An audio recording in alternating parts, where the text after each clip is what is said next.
welcome to another exciting episode of the $1 Million Peddlers. I'm Papergoy. And I'm Mr. Magazine. Anybody new to the channel? I'm Papergoy. I work out of my basement.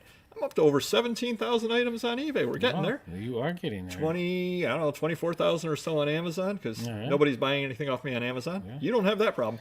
And that's true. Got a day job, so we're juggling it all. And you are? Mr. Magazine with a big warehouse, and we're down to about 13 employees and 550,000 listings. Oh, always good to be down in the Christmas season on an employee side, isn't it? Yeah, and inventory. But that is good to be down. And that's kind of what we're talking about today. We got the road closed behind us. We got a bit of a detour, I guess. Do you know what's on the other side of that road closed? Success. I was going to say high profits, yes. All right. Yeah, it was a very good guess. Yeah. Given that I don't prep you at all before the show. Yeah. Exactly. And you're running into the problem big time. We talked before we began filming about being buried. And I keep numbers back a few years on various deals that I've had. And I run into the same problem. I'm noticing that every year, the one thing that's keeping me from having a banner year every year is I get into one deal that I probably shouldn't have gotten into. And I'm certain that you do more than one deal that you shouldn't have gotten into in retrospect. Sure. Whether it's, for me, more than I can handle, whether it's stuff that wasn't as good as I thought it was, Right. whether it's stuff that's very good. Yeah. But instead of being able to list it in 3 minutes an item, it's going to take 10, 15 minutes. I'll give a perfect Sure. example. This was a small deal. You went to an estate sale with me, and I knew it was a good deal. I ended up buying a photo album, which I don't tend to deal in. Right. And it's got a couple of very, very good images in it. You know where that photo album is right now? Stuck in a scared pile? Sticking on the bottom of a box that I bought it in, and it hasn't moved. Yeah. And we all have that problem where we hate to pass up a good deal because I know that the one photo, the one image in there will sell for more than I paid for the entire album. I know the album, if it were empty, would bring me back half of what I paid for the entire album. Right. I know that there's a second image in there that would go for half of it. Right. And then I've got all the other images left over to make my money, so I probably can make 2.5 to 3 times my money Sure. if I just took the time to list the album. Yeah. No, but I haven't. Yeah. So what advice can you give people, and tell us what you're finding is happening? Well, my two flaws, I guess. Well, for starters, I like to Two? think. Well, we'll got to start somewhere. All right. I like to think that I'm buying smarter than I have years ago. I think we all are. You live and learn, and I'm buying on a whole different level. So my $100 deals years ago might be $5, $10, $15, $20, $30,000 deals with a lot more money to make long term. Or I'm buying high quality stuff that's $100 tickets, $1,000 tickets. So I think I'm better in that aspect. But what kills me is the sucker deals and the small profit deals. And by sucker deals, we just discussed that magazine deal from Cincinnati. Great deal. 20-something thousand magazines. I paid 10, 20 cents a piece with delivery and all that included. Well, guess where they are? They're all stuck in a pod. Now I have a dead magazine pod, a scared pod, I'm going to call it. With, I have better magazines from the Ohio deal to list that are $20, $30, $50. These are going to be $10, $15 ones that I probably may have already half of them. So, that's something that I probably could have saved $5,000, $6,000, $7,000 doing it, but it was a great deal. I didn't want to pass it up. Probably should have. Well, but here's my other thought, depending upon how you want to go about it. If you passed it up, odds are, A, you would end up getting it anyway and probably would have saved $1,000 or $2,000. If you absolutely said, no, I don't want it, it probably would have foisted on you. He originally wanted like 4 times that. I said, I just don't want it anymore. And he'll say he wanted $15,000, which was a quarter a piece, and I offered 4, and then he wanted 5 plus delivery. So, I'm into everything for 20 cents a piece, let's just say, which is a great deal. There's some good sports magazines and stuff in there, but again, it's sitting in a pod, never to get, we'll never touch it probably for years, if unless I'm got 20 employees, basically. As far as the low profit deals, sports cards is really where that is, in autographs, because you can't buy them for pennies on a dollar. If someone has $5,000 in cards, you're not going to get them for $500. You're going to have to pay $2,000, $2,500 if it's high end stuff. So the problem with that is if you're paying half and you're basing it off, say, high eBay prices or even middle of the road eBay prices, I generally don't get those high prices for them. So say I'm buying it 40, 50%, selling it at 90. Now I'm paying the eBay fees. What am I making? 10, 15, 20%?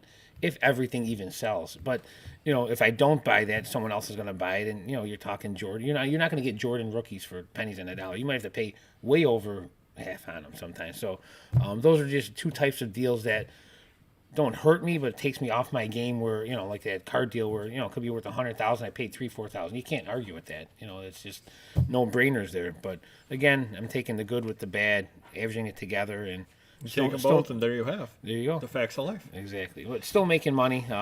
Just got to be smart. Yeah, and I'm trying my absolute best to avoid I almost would call them quicksand deals. That probably would be a good way to put it, because you find yourself in there and you're struggling to get out of it, but it was a good enough deal in the first place. And one area that I always end up in the quicksand is sheet music, because people give sheet music away. Yeah. They literally give it away. Sure. But if it's the common stuff, I mean, even the common stuff does sell long-term slow on Amazon for, $3 to $5 a piece. You take everything out, I'm making $2-3 per piece of sheet music that I might have paid 5 cents for. Might have paid a penny for. Sure. Or free. Or free. Yep. You paid nothing for it, and you put it on, but it's a slow process to end up selling it. But on the other hand, you list 20 pieces of sheet music. Right. One piece sells that day, and you're out of the entire box. And then you're saying, "Sure, wow." Yeah. The problem is the other 80 that you got for that out of that box sit over in the corner. Right. And I'll give the perfect example.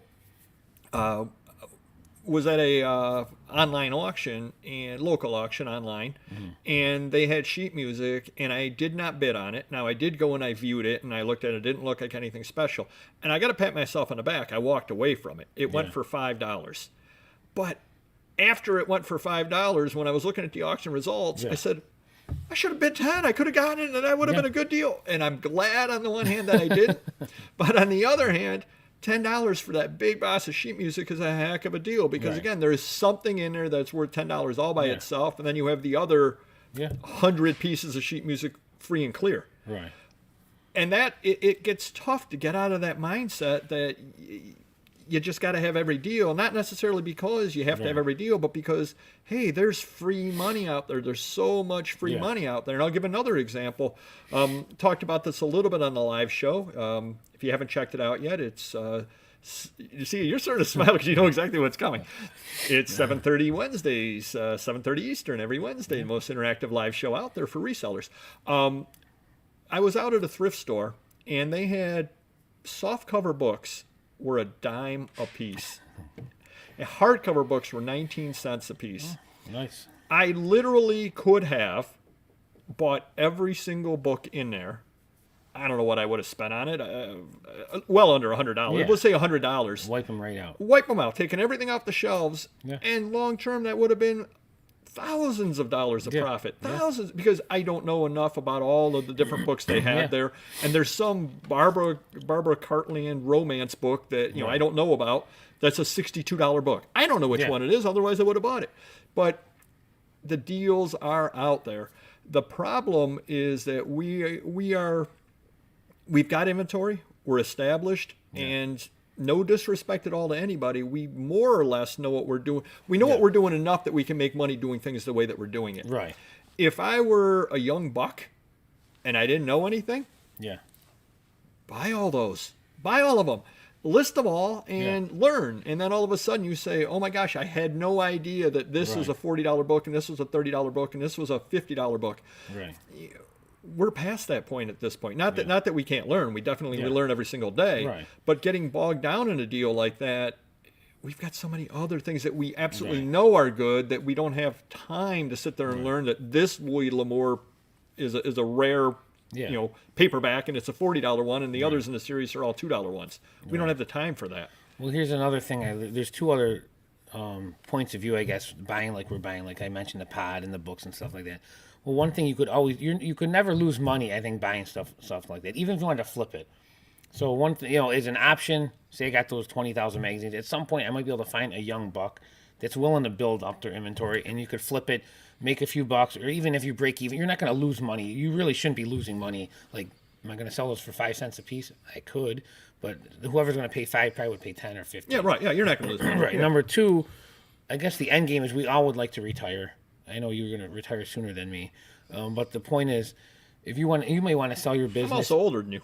Yeah, a little bit, but you may want to sell your business and downsize and start differently, like we talked about. And I may want to sell it, and hopefully someday someone, I can find a sucker to sell it to. But the point is, it's more appealing to sell your business if you have a million items, as I do. If you have inventory to sell, meaning, yeah, I got 500,000 items on eBay or 600,000 eBay and Amazon, whatever. If someone comes in, it's turnkey for the most part, but it's more appealing that I have another 500,000 items that they can just sit down and list. Whereas if okay, you got everything listed, but nothing else after that. So I look at it that way. Maybe I'm pipe dreaming, but I think it's more appealing to have the bigger inventory with stuff to go on than just stuff that's on. You know what I mean? No, you're absolutely right in that. Obviously, everything you have is listed. I buy your business from you. And it's going to take me a little while to learn, and a little while filling the orders, learning where everything is. Yeah. But a month afterwards or 2 months afterwards, when I'm in the swing of things, my sales are going to decline a little bit because I don't have anything new coming on. Right. And then I'm looking at it saying, well, wait a minute. What do I do now? I don't have the contacts. I don't know where to find the stuff at.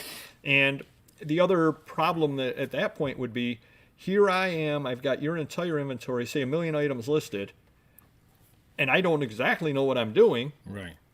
I would be buying out the thrift store to list those books, which isn't fit into what you're currently selling. Right. But it's what I would need to do because I'd be at a need for inventory at that point. Right. But with my inventory, say you bought it, you could probably build up a lot of cash by not buying anything for a year or two because you have it all, whether it be the $10 magazines, the $30 sports card, whatever. It's here and ready to go on. And you could, if I didn't buy for the last year, say I spent $1 million, not that I have $1 million in my pocket, but I would have a lot more cash, even with some new stuff selling. Some stuff didn't even get listed. So I think, it's another angle someone might want to pursue. Like, hey, I don't have to buy so much because I have so much, and now I can stockpile money for a year or two. No, very, very true. And do comment down below about your opinion on that. And if you get bogged down in the quicksand deals, I do like that. We're going to start using that from here on. Yeah.